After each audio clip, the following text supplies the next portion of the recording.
Assalamualaikum warahmatullahi wabarakatuh. Waalaikumsalam warahmatullahi wabarakatuh. Alhamdulillah wassalatu wassalamu ala Rasulillah.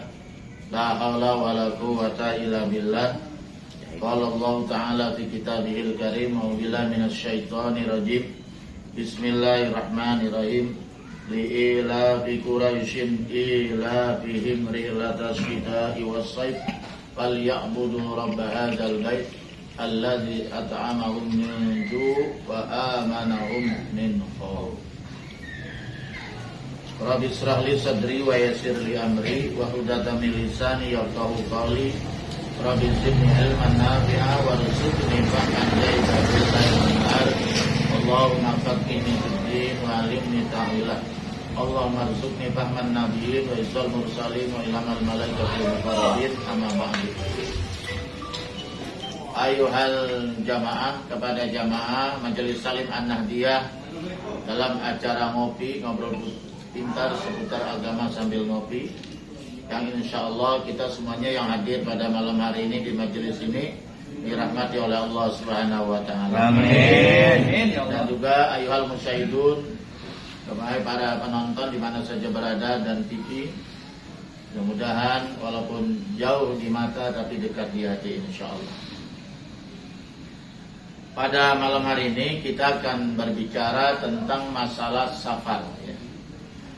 Safar itu artinya perjalanan jauh ya. Nah, sebetulnya safar ini sudah, tradisi ini sudah ada di zaman dulu ya, zaman Ki Benen ya. Tahu kan Ki Benen? Saudaranya Ki Dogeng. Pokoknya dulu banget. Jadi zaman SD terkenal bahasa Ki Benen. Saya mempopulerkan. Orang Quraisy dulu itu di dalam surat Al-Quraisy ini memang sudah biasa mengadakan perjalanan jauh, misalnya berdagang, mencari nafkah dari ke negeri Syam, misalnya ke Syam itu misalnya Yaman gitu ya, atau ke negeri Syria kalau sekarang itu kan termasuk Syam ya, termasuk juga Palestina. Dalam rangka berdagang bisa berhari-hari itu, mungkin bisa seminggu 2 minggu baru pulang. Nah Rasulullah pun demikian, pernah membawa dagangan Siti Khadijah ya. Nah Siti Khadijah itu istri dia dulu saudagar kaya perempuan ya. Nah itu sudah biasa sebenarnya perjalanan seperti itu. Nah karena ini kita orang Muslim, kalau berjalan jauh itu tetap ada aturan, ada kewajiban kita beribadah kepada Allah Subhanahu. Nah itu jadi persoalan. Malah Rasulullah SAW itu menganjurkan kita menuntut ilmu itu yang jauh gitu. Utlubul ilma walau bisis, tuntutlah ilmu walaupun dari negeri Cina. Cuman ilmu apa? Apa ilmu agama? Rasanya tidak mungkin. Nah, bukan ilmu mungkin di sana ilmu keramik lah, ilmu skill kerajinan seperti itu kan ya. Jadi ada yang mengatakan ulama bahwa hadis ini sebenarnya bukan li ilmi tapi li budi karena jauhnya. Jadi kalau untuk ilmu disuruh jauh. Ya, jadi kalau Pak Haji Asli kemarin itu sebenarnya dekat nggak jauh gitu. Iya yang kalau Pak Mahmud relatif jauh lah Cengkareng kemarin itu. Kalau kita lihat misalnya Imam Syafi'i ya, Imam Syafi'i namanya Muhammad bin Idris bin Abbas Asy-Syafi'i. Jadi dari buyutnya yang terkenal Asy-Syafi'i. Bin Syafi'i. Jadi Imam Syafi'i ini lahirnya katanya di Gaza. Gaza itu mana? Palestina ya. Gaza. Dia dari kecil sudah yatim katanya, kemudian dikirim oleh ibunya orang yang mau berangkat ke Mekah. Naik kuda mungkin pada zaman itu ya. Dititip ke Mekah untuk belajar agama gitu. Karena ibunya ini ingin Imam Syafi'i itu pintar ya. Banyak ilmu, bukan banyak harta, banyak ilmu gitu. Bahkan beliau ada yang mengatakan itu umur 9 tahun. Ya, mungkin sekitar 9-10 tahun sudah hafal Al-Qur'an 30 juz. 9 tahun. Ya, kira-kira sudah Eki gini lah, ini Eki juga 30 juz sudah. Iya. Melon. Iya, juz langka, juz melon, juz langka, apa kayak gini. Iya. Iya. Itu hebatnya Imam Syafi'i itu, ya. Merantau. Kalau sekarang itu dari Palestina ke Mekah itu kan sudah pakai paspor internasional, betul nggak? Dan itu perjalanan bukan yang dekat. Itu ditempuh oleh Imam Syafi'i dalam rangka thalabul ilmi, menuntut ilmu.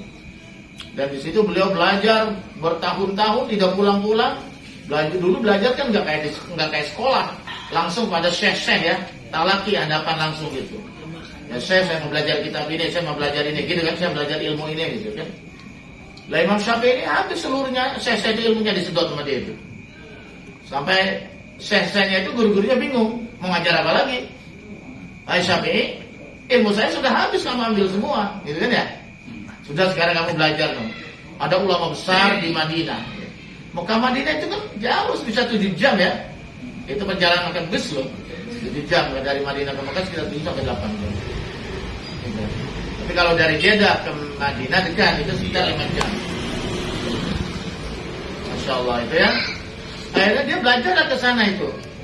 Imam Syafi'i itu. Sampar lagi dia perjalanan jauh kan ya. Nah itu. Dalam rangka apa? Menuntut ilmu itu. Belajar di sana dengan Imam Malik ya. Imam Malik bin Anas. Itu mazhab ya. Jadi Imam Malik itu sebenarnya gurunya itu. Mazhab Malik itu. Gurunya Imam. Karena Imam Syafi'i sempat belajar langsung dengan beliau. Di antaranya kitab hadis namanya Al-Muwatta. Tapi Imam Syafi'i itu pun tidak gampang untuk ketemu ulama besar seperti sekelasnya Imam Maliki. Enggak gampang karena Imam Syafi'i kan masih bocah, masih remaja gitu. Ya nggak dianggap lah gitu. Tapi karena Imam Syafi'i membawa surat dari Syekh Mekah, ya akhirnya diterima juga. Ya, kamu mau belajar benar belajar gitu. Tapi konon katanya belajar itu Imam Syafi'i kayak main-main gitu. Makanya bukan domelin, ditegur. Kan yang ngaji ses semua udah tua-tua semua ya. Imam Syafi'i kan masih remaja gitu. Ya, bahasa kasarnya kamu gak akan sanggup ngikutin pelajaran mereka begini. Kata Imam Syafi'i, saya sudah hafal semua ya Syekh kitab ini. Nah, jadi sebelum ngaji Imam Malik kita Al-Muwatta sudah hafal itu di Mekah. Begitu dites benar-benar hafal itu. Yang kita dalam 2000 hadis lebih. Kurang lebih. Masya Allah. Muslim Imam Syafi'i nggak cukup hanya belajar di situ. Ada katakan belajar ke Syria, ada katakan ke Baghdad. Nah di Baghdad dia belajar dengan murid-muridnya Imam Hanafi karena Imam Hanafi sudah meninggal dunia. Nah Imam Syafi'i itu lahir 150 Hijriah, bertepatan dengan meninggalnya wafatnya Imam Abu Hanifah. Imam Hanafi 150 Hijriah juga, berarti nggak ketemu kan? Nah akhirnya dia sempat belajar dengan murid-muridnya, ya seperti Abu Ishaq ya, dan lain-lain disebut belajar dari sana. Nggak cukup sampai di situ, dia perjalanan jauh lagi kemana? Dia belajar ke Mesir, belajar dan mengembangkan ilmu sampai wafat di Mesir. Subhanallah. Jadi yang namanya safar sudah biasa. Ya cuman karena masalahnya ini perjalanan jauh ini, kita sebagai Muslim tentu ada tata caranya. Kita juga nanti ada kewajiban melaksanakan sholat. Supaya kita selamat, berkah selamat di perjalanan, tentunya harus ada tata cara yang harus kita taati dalam perjalanan safar ini, supaya betul perjalanan safar ini sesuai dengan tuntunan syariat agama kita tentunya. Barangkali ini sekedar mukadimah. Nanti lebih jelasnya bisa kita diskusikan. Wallahu a'lam bishawab. Assalamualaikum warahmatullahi wabarakatuh. Waalaikumsalam warahmatullahi wabarakatuh. Assalamualaikum ya. Mohon penjelasannya apa dan bagaimana kedudukan safar atau perjalanan dalam Islam. Mohon penjelasannya. Ya, terima kasih. Assalamualaikum warahmatullahi wabarakatuh. Waalaikumsalam warahmatullahi wabarakatuh. Safar ya. Memang safar ini mungkin di telinga kita kurang akrab ya. Kecuali hanya orang-orang tertentu. Kitabnya bisa dibuka. Ini saya nulis nih. Cuma ini baru satu bab di fotokopi. Ini saya nyusunnya ini hampir 2 tahun karena kadang-kadang ada yang ngetik. Ya, dan ini nanti ada tentang tata sejarah kubur di bab berikutnya. Tapi ini kita bahas safar. Jadi safar itu adalah perjalanan jauh. Kalau di sini ke Tangerang bukan safar namanya itu. Itu namanya lapar. Safar itu perjalanan jauh ya. Ya, perjalanan jauh-jauhnya berapa dalam ilmu fikih itu dikatakan safar, diperkirakan itu bisa dilihat di bab pertama, yang sekitar 88,5 km. Dari mana kira-kira di sini mana tuh? Pandeglang mungkin ya? Iya, Bandung lebih. Iya dari sini Cirebon juga mungkin sudah ada ya. Ya saya nggak pernah ngitung sih. Lebih ya. Pokoknya kira-kira memakan waktu 2 sholat, di mana dibolehkannya jamak qashar. Itu termasuk safar. Nah, jadi kalau jaraknya dekat, tidak dibolehkan secara fikih jamak qashar, itu belum safar namanya. Jadi safar itu perjalanan jauh, ukurannya kalau secara matematika 88 km lebih. 60 berapa? Atau ada yang mengatakan yaitu adalah dibolehkannya jama dan qashar. Kalau dari sini ke Banten, Serang mungkin belum ya. Bogor. Nah, Tasik. ya, mungkin kalau ke Bogor ke sana tuh ya. Tasik. Ya, mungkin itu sudah boleh jama dan qashar. Ya, kira-kira itulah. Nah, biasanya sekarang kalau jalan tol kan ada angka kilometer loh. Enggak. Nah, kira-kira kalau sudah di angka 88,5 kalau di sini itu sudah termasuk jauh dan dibolehkan jamak qashar, itu namanya safar. Itu yang pertama. Ya, safar itu artinya perjalanan jauh diperkirakan di mana boleh melakukan jamak dan qashar. Itu namanya jauh. Ya, secara matematika ada mengatakan sekitar 80 berapa di situ? 88,5 km kurang lebih seperti itu.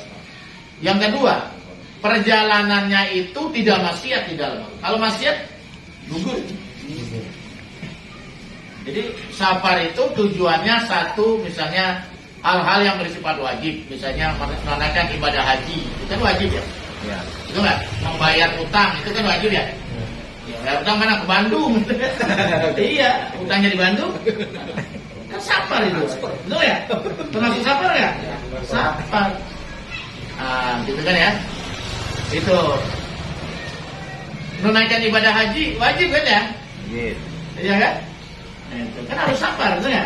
Umroh harus safar kan ya? Itu. Nah, misalnya silaturahim, itu kan? Jadi menuntut ilmu, nah jadi hal-hal yang semacam itu, baik itu yang bersifat wajib, sunnah, mubah. Kalau pacarnya Nah, di Bandung bagaimana? Dan tidak ada unsur kemaksiatan di dalamnya. Mau mana ke Jawa, mengapain, merampok, nah, ya, bukan safar. Malah tidak dibolehkan melakukan jamak qashar Mau sama ceweknya gitu. karena maksiat, gitu ya. Gitu. Oh, misalnya mau kemana? Ke Cirebon, ngapain? Mau nengokin pos 2, ya nggak apa-apa. Kan tanggung jawab itu. Ibadah jadinya 2. Rekreasi, Buya. Hah? Rekreasi.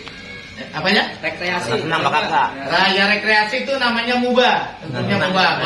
Rihlah namanya itu. Rihlah itu termasuk hukumnya mubah itu mah ya. Untuk sholat berjamaah misal ke masjid. Itu masjid kayak deket sih ya. Yang termasuk safar gitu ya. Nah itu jadi hal yang semacam itu baru dikatakan safar. Jadi perjalanan jauh, tidak ada unsur kemaksiatan, niatnya niat baik, baik hal yang bersifat wajib, sunnah maupun mubah. Barulah itu dikatakan sah secara hukum agama. Terus tadi apa lagi? Ini safar doang ya? Apa aja sudah? Wallahu a'lam bishawab.